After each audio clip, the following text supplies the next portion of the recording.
આજે પણ જસા પર જવા નીકળી તા તો વરસાદ થઈ ગયો ભેગો શેક પર પહોંચી નહીં તા તો વરસાદ તો દેવા જ માંડ્યો તા થોડી વાર તો હું થોડી વાર ઊભી રહી તો મને એમ થયું કે ઊભી રહીશ તો મારે મેળ આવશે નહીં તો હું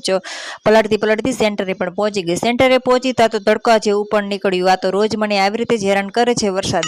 તો ચાલો બેન કે મારે નાસ્તો ખાવો છે મેં તો હું લઈને આવી છું નાસ્તો તો ચાલો અમે બંને નાસ્તો કર્યો કેમ કે પલકને વ્રત છે એટલે વ્રત જેવો જ નાસ્તો હોય તો પેંડા ને કેવડો ને મુક્તિ લઈ ગઈ હતી તો ચાલો ફાઇનલી ઘરે પણ પહોંચી ગઈ ઘરે પહોંચી તો 2:45 જેવું થયું હતું અને મને ભૂખ બહુ જ લાગી હતી મને ખાવાનું યાદ આવી ગયું તો પણ મેં મકાઈ જોઈ તો મકાઈને મેં મકાઈની શેકી અને ખાવા બેઠી તો મને એમ થયું કે મસાલાવાળો હોય ને મકાઈ તો સારી લાગે કેમ કે મેળામાં આપણે જઈએ ને તો મને મકાઈ બહુ જ ભાવે મસાલાવાળી તો ચાલો હવે મકાઈ ખાઈ લીધી હવે મને એમ થયું થોડી વાર સૂઈ જવું છે તો હું થોડી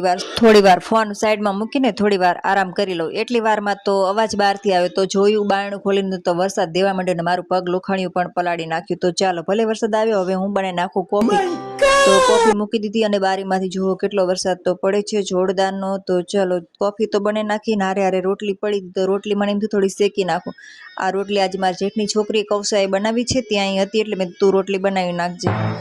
તો એને રોટલી બનાવી નાખી તો ચાલો અત્યારે કોફી ને રોટલી ખાવા બેસી ગઈ અને વાગ્યા છે 5માં 10 મિનિટની વાર છે અને મારે જવાનું તો પલકને લેવા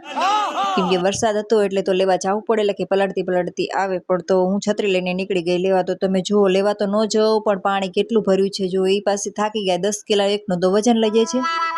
તો જો છોકરાઓ બધા છૂટીને આવે છે ના મારો કાનુડો આવતો હોય એવું મને લાગે છે તો